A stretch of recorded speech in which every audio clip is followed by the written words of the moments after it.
Good morning, everybody. I saw still a very long line there for registration, which shows the interest in this particular conference. So I'll speak very slowly, so maybe the last point will also then be listened by everybody else.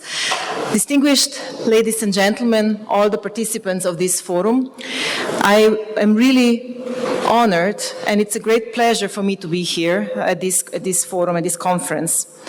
It is a flagship event on the critical raw materials agenda of Kazakhstan. Sincere appreciation to the organizers of the event. When I looked at the agenda, I saw an impressive list of policymakers, of experts, of businesses, of innovators, of diplomats. All of them matter when we are discussing this topic of critical raw materials.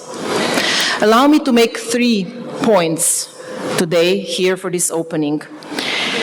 First one, we are entering a new phase of cooperation between the European Union and Central Asia. This conference could not come at a better time if we look at it from the point of view of the European Union.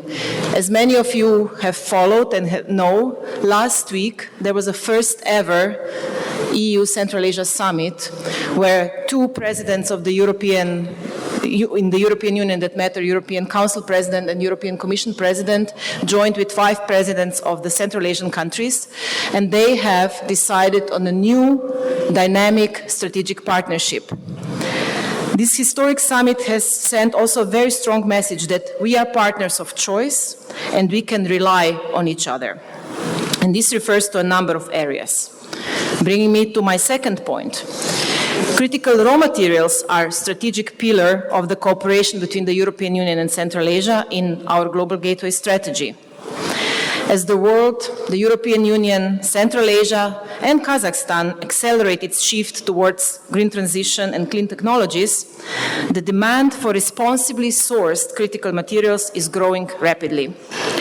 To boost cooperation on energy and the green transition, the summit in Samarkand last week highlighted the shared EU and Central Asia commitment to sustainable value chains for critical raw materials through the endorsement of the EU Central Asia Declaration of Intent on Critical Raw Materials.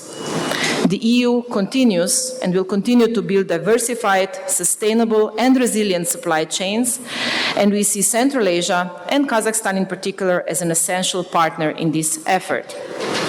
And this brings me now to my third and last point. The EU-Kazakhstan strategic partnership on critical raw materials is also growing and delivering. As you know, we have signed a Memorandum of Understanding between the European Union and Kazakhstan in 2022, in November. It was a Memorandum of Understanding on a strategic partnership in the field of raw materials, batteries, and renewable hydrogen. And since then, our partnership has deepened. And now we have actually taken the next step.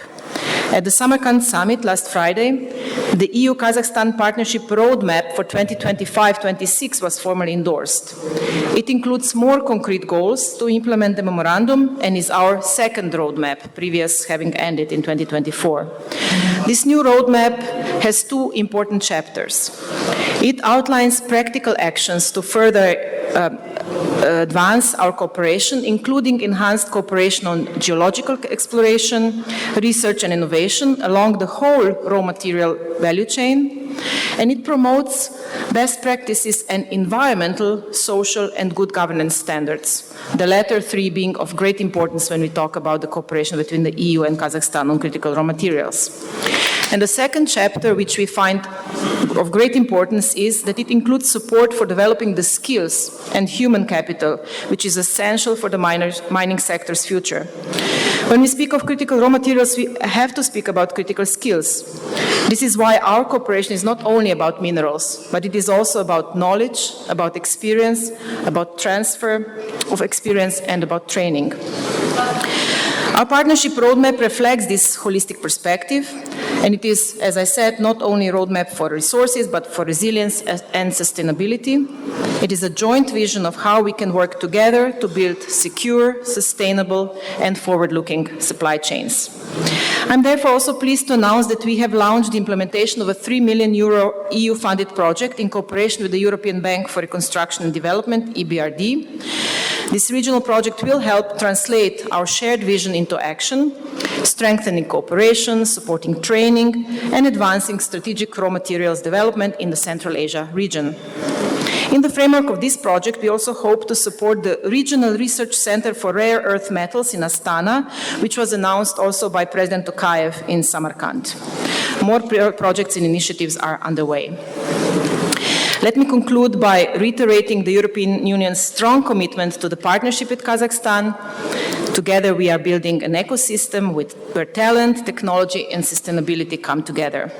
I thank you for this opportunity, and I wish you a successful and productive, inspiring conference. Thank you very much.